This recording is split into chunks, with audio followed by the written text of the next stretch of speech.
I am 6'4", and if I get to really like the worst part of it, like the very peak of this toppled over tree, things are getting a little hazy, and I'll show you that in just 1 second. And let me just say this, if this situation wasn't eerie before, it for sure is now.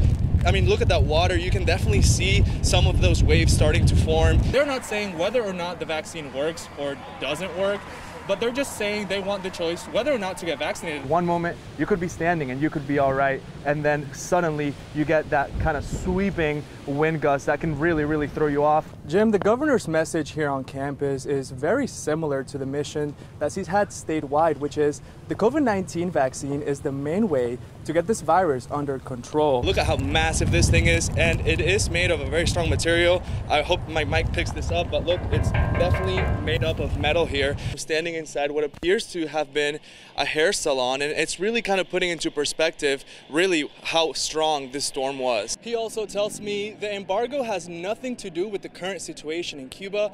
This is because the embargo does not impact basic necessities like food or medicine. Let's take a look at that bridge one more time. Not a lot of activity on it, really none at all, which is a good sign. It's telling me that people are staying put, which is exactly what we should be doing right now.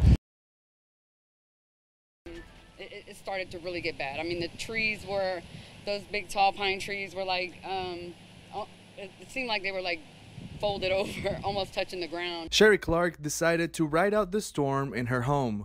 She says when the storm got closer to the area, all she could do was sit, wait, and watch.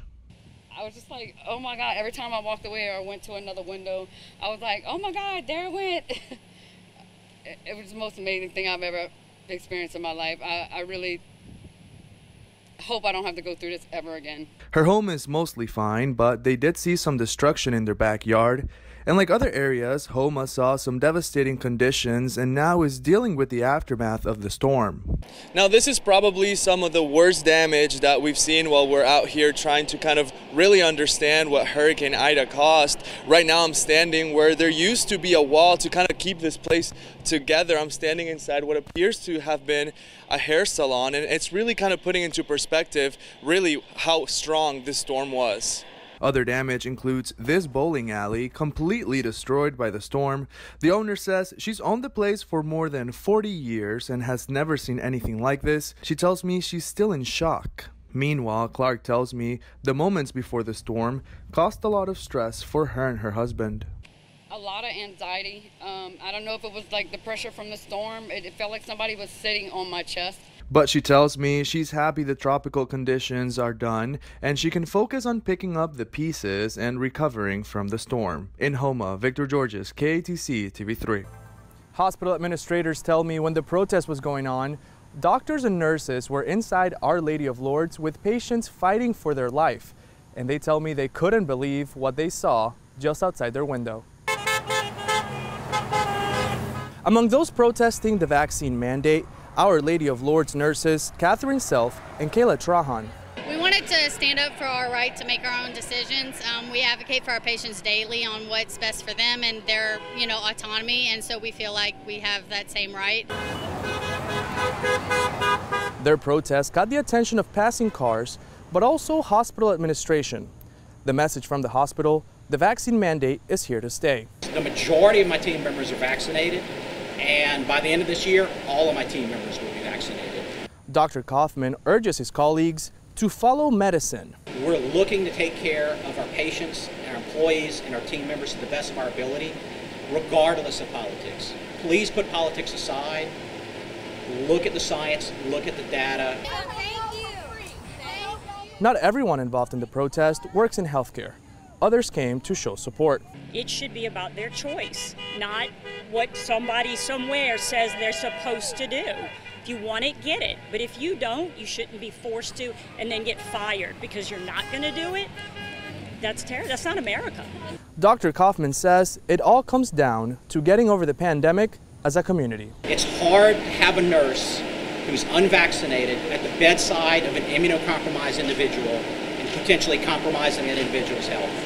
The hospital says it gave employees the option for religious or medical exemption, but aside from that, they're keeping their stance. As of November 30th, the staff here at Our Lady of Lourdes must be vaccinated. In Lafayette, Victor Jorges, KATC TV3. Right near downtown Lafayette at this park, you'll find homeless people sitting on these benches under the trees on a hot summer day. And just a few steps away, you'll also find a sign like this one, encouraging drivers not to give money to the homeless, but instead call 211. I just noticed they had a big sign now that says panhandling is not safe. 33-year-old Brian Larson has been experiencing homelessness for about 3 months. He tells me he moved here from Oregon and one simple mishap left him living on the streets of Lafayette. I lost my wallet out here, so my ID, my social, so I haven't been able to get a job. And the only reason I've been panhandling lately is so I can save up money so I can get my ID. He says when he panhandles, he doesn't stay out for long. He usually just needs a few dollars to get something to eat. I go down there, I do it real quick. I'm in, I'm out. You know, make maybe $4, $5. I'm not gonna sit there and make no $400. But now these signs are popping up around Lafayette. A spokesperson for LCG told our media partners The Advocate, the Guillory administration is behind the signs. About a dozen have been placed and a total of 40 will be put up. They gotta do what they, obviously I wanna follow the law. I'm only doing this because I'm in a pickle, but there might be a lot of other people out there if they're, and it stinks being homeless. Arch Executive Director Lee Rachel says the signs don't prevent panhandling, and neither do laws or ordinances. Instead, it takes a combined effort of social services, government, organizations, and individuals. These signs are by no means encouraging you not to help the homeless, but instead they're asking that you change the way you help. When you call 211, operators there will direct your call to resources to help the homeless, people struggling with addiction, and others in need. I'm in Lafayette, Victor Jorges, KATC TV3. As the state borders the 500,000 case mark, Dr. Frank Cormier here at Lourdes tells me 99% of the new cases at the hospital come from people that have not received the vaccine.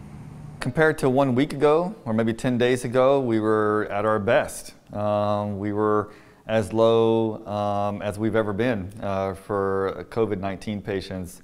But that's no longer the case. As you can see in this map, most of Acadiana is either considered high or highest community risk.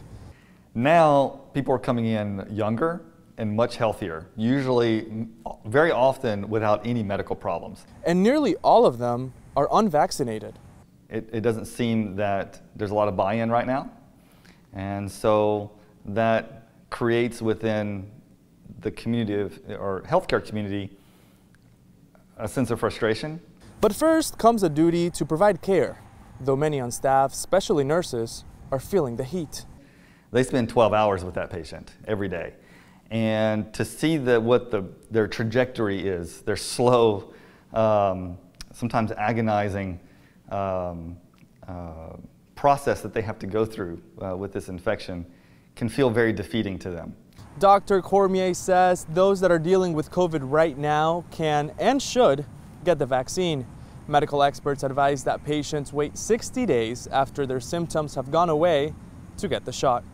Three's on the street. I'm in Lafayette. Victor Jorges, KATC TV3. The most talked about bills or topics this session were infrastructure, marijuana, and the so-called pink tax. We adjourn Sunday night. Thursday, Louisiana lawmakers wrapped up 9 weeks of decision-making on state laws. Acadiana Senator Gerald Boudreaux says the people of Louisiana should get ready to vote on constitutional amendments that deal with rearranging state and local taxes. The constitutional amendments will require us to, first of all, get the word out. Secondly, to require our voters to understand when we go and change something in the Constitution, it's serious, and it will have a long-lasting impact. Another hot topic this session, the state's infrastructure. We also looked at ways that we can improve infrastructure with the federal dollars, as well as maybe looking at complementing what we have. We're so far behind on infrastructure in the state, so that'll give us some opportunities to do that. Boudreaux supported a bill attempting to decriminalize marijuana in the state, something he says is long overdue. He tells me he's not condoning illegal use. We spend more money incarcerating than educating, and that's not where we need to be. In his address after the session ended, Governor Edwards says he stands behind the idea. As some of you may be surprised to hear, I'm interested in signing the bill that would lessen the penalty for possessing small amounts of marijuana. Plus, starting next July, women and parents in the state won't have to pay taxes on feminine products or diapers.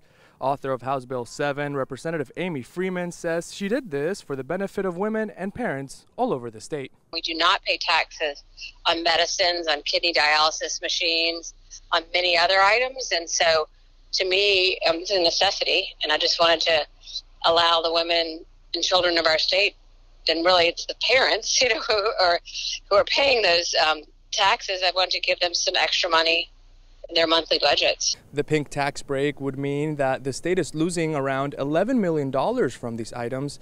Representative Freeman wanted the initiative to start this year, but the budget for the next fiscal year was already on the governor's desk, so the pink tax will go into effect in July 2022. Reporting in the state capitol, Victor Jorges, KATC TV3.